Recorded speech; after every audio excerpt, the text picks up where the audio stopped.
को छिन्न भिन्न होते देर नहीं लगेगी। खैर, फिर भी ये चीजें चल रही हैं। रमन मलिक मेरे साथ इस वक्त जुड़ गए हैं बीजेपी लीडर के तौर पर। हमने सबको सुना, रमन जी से बात नहीं हो पाई थी तकनीकी कारणों से। रमन जी, कारोबारी रैली निकाल रहे हैं, आपने देखा होगा। पर प्रांतीय अब यहां पर जो महाराष्ट्र जाना चाहते थे या जाना चाहते हैं, जिनका काम है, जो वहां पर ज्यादा वक्त के लिए नहीं, कुछ अपने जरूरी काम के लिए जाना चाहते हैं, वो सोच रहे हैं, पूछ रहे हैं, ये महाराष्ट्र की तस्वीर ऐसी क्यों कर दी गई और क्या इसके जल्द खत्म होने की आपको उम्मीद है? शर्मा जी, मैं आपको अपनी बात शुरू करने से पहले कुछ याद दिलाना चाहता हूं जो इतिहास का एक बहुत बड़ा अडिग सत्य है। महाराष्ट्र के एक बड़े संत हुए संत नामदेव। संत नामदेव जी वो जो जातिवाद के विषय को भी उजागर करते हैं कि भगवान जातियों में नहीं विश्वास करता, उनके लिए भगवान ने अपना मंदिर घुमा दिया। और ये वो संत नामदेव है जो पंजाब में गुरु ग्रंथ साहब में आज भी विराज के अमर है।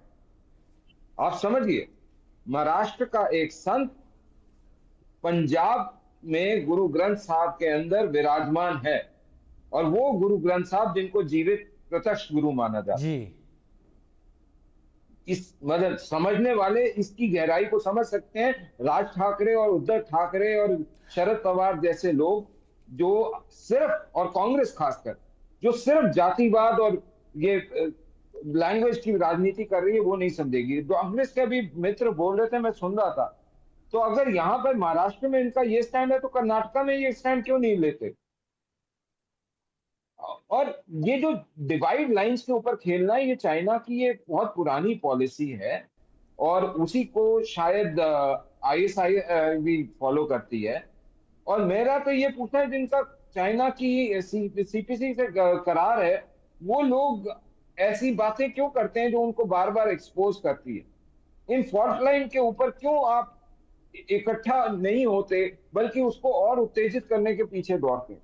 लेकिन बहरहाल हमको उद्धव ठाकरे जी और राज ठाकरे के ऊपर आना चाहिए, क्योंकि वो इस समय इस पिक्चर के मेन विलेन वही हैं। क्यों मैं इसलिए बोल रहा हूं कि एक चीज को समझने की अनिवार्यता है कि जब ये मुस्लिम एरिया में जाते हैं, जब ये सरकारी काम करने जाते हैं, जब ये उधर उधर घूमते फिरते हैं, तब इन्हें हिंदी ठीक लगती है, उर्दू भी ठीक लगती है बात करते हुए। उद्धव ठाकरे जी जो बाला साहब ठाकरे के पुत्र हैं, उनको तो अब नमाज में जाने की भी कोई दिक्कत नहीं थी, और उनको टोपी पहनने की भी कोई दिक्कत नहीं हुई। ये लोग जो हैं, ये एक मौसमी लोग हैं। मेरे को ये लगता जरूर है कि इस समय भारत को इकट्ठे रहने की ज्यादा आवश्यकता है। हमने ऑपरेशन सिंदूर देखा, वहां पे ये तो नहीं हुआ कि मैं मराठाओं का एक सैनिक हूं, या मैं तमिलनाडु का सैनिक हूं, या मैं कहीं का सैनिक हूं। इससे क्या फर्क पड़ता है? सबके मुंह पे एक ही बात थी, भारत माता की जय, जय हिंद। तो ये जो विचार है, ये भारत को खंडित करने का विचार है। और ये नया विचार नहीं, ये पुराना एक टूल है। नई पुरानी शराब नई बोतल में डाल के दी जा रही है कि इस टाइम ब्लैक और व्हाइट डॉग हो गया। नहीं होना चाहिए ये। साहब, एक मैं सिंपल सी बात पूछता हूँ, राज ठाकरे, उद्धव ठाकरे, दोनों के पास बतेरिया धन दौलत है। क्या इन लोगों ने मराठी के विस्तार के लिए क्या क्या काम करे, जरा जनता को बताएं। कितने कॉलेजेस शरद पवार जी के हैं? है ना, 16-17 कॉलेज हैं, अगर मैं गलती नहीं खा रहा हूं, कोई किसी नाम पे, कोई कैसे कोई कैसे। उनमें कितना मराठी का डेवलपमेंट हुआ? अब मैं अगले बड़े एक टेक्निकल पॉइंट पे बात करता हूँ।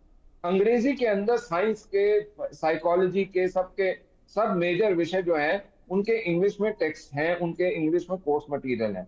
हिंदी में भी कोर्स मटेरियल बड़े अच्छे से बना दिए गए हैं। तो हिंदी और भारतीय भाषा, हिंदी और अंग्रेजी के अंदर मूलतः बड़ी जो वास्ट स्टडीज है, उसके के सारे टेक्स्ट मटेरियल हैं। तो रीजनल लैंग्वेजेस के अंदर डेवलप करने के लिए, जो रीजनल लैंग्वेजेस को एक हथियार की तरह इस्तेमाल करते हैं, उन्होंने क्या करा? क्या करा थिएटर के लिए, क्या करा पिक्चरों के लिए, क्या करा साहित्य के लिए? कुछ नहीं कर बता पाएंगे। अपने आप इन्होंने कुछ नहीं करा, लेकिन ठीक। आग लगाने के लिए वो वही बात है ना कि बीड़ी जलाई ले, वो वही काम कर रहे हैं। इनको और कुछ नहीं आता साहब। मैं तो सिर्फ ये बार बार पूछता हूं कि ये जो चाइना को देश हमारा टूटा हुआ चाहिए ऑन फॉल्ट लाइंस, ये जो पाकिस्तान को हमारा देश टूटा हुआ फॉल्ट लाइंस पे चाहिए, ये उसकी भूमिका क्यों तैयार कर रहे हैं? क्या ये खत्म कर सकते ठीक हैं? है, बिल्कुल कर सकते हैं, क्योंकि इशू बेस्ड पॉलिटिक्स करें, ठीक है, लेकिन वो इन्हें करनी आती नहीं है। पॉलिटिकल कैपिटल खत्म हो चुका है इनका। ठीक है, ठीक है, आपने अपनी बात रख और दी। एक फाइनल पॉइंट में जी बनाना था, एक जी फाइनल पॉइंट सर, एक 10 सेकंड का फाइनल पॉइंट। मेरे को तो हंसी अपने देश के सुप्रीम कोर्ट के ऊपर भी आती है, जो इतना बड़ा विषय है जिससे देश खंडित होता है, समाज टूटता है, वेमिनस्य फैलता है। मेरा सुप्रीम कोर्ट आज अपना डबल स्टैंडर्ड दिखाते हुए इसके ऊपर सुओ मोटो एक्शन नहीं ले रहा, जबकि माननीय सुप्रीम कोर्ट को सुओ मोटो एक्शन लेकर इन सभी लोगों को जो देश को खंडित करने के लिए और कॉन्स्टिट्यूशन को तोड़ने के लिए काम कर रहे हैं, उनको जेल में डालने का ऑर्डर देना चाहिए। क्यों नहीं दे रहे? अब तो इसे सुप्रीम कोर्ट के सारे जज विवेक सोए पर हैं। छोड़ देते हैं ना, इसमें सुप्रीम कोर्ट को लाने की भी नहीं आवश्यकता क्या साहब, मेरे दिखती है? टैक्स से चलता है सुप्रीम कोर्ट, आपके टैक्स से चलता है सुप्रीम कोर्ट। वो सिर्फ अपने विवेक से हमारे ऊपर तानाशाही नहीं करते। अब गहलोत जी के दामाद को आप मुंबई हाई कोर्ट का जज बना देते हैं, और दूसरों में क्या खामियां हैं? क्या उनमें सुरखाव के पर लगे हुए हैं? मेरे टैक्स से, आपके टैक्स से ये सारा सिस्टम चलता है। इसमें क्लैरिटी होनी चाहिए, ठीक है, निष्पक्षता होनी चाहिए। ठीक है, ठीक है, आपने सुप्रीम कोर्ट से भी नाराजगी जाहिर कर दी और आपने कहा कि ये सब कुछ देश को खंडित करने की तरफ एक कोशिश है।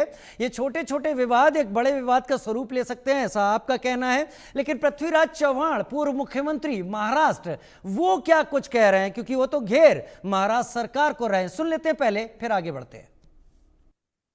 मार पिटाई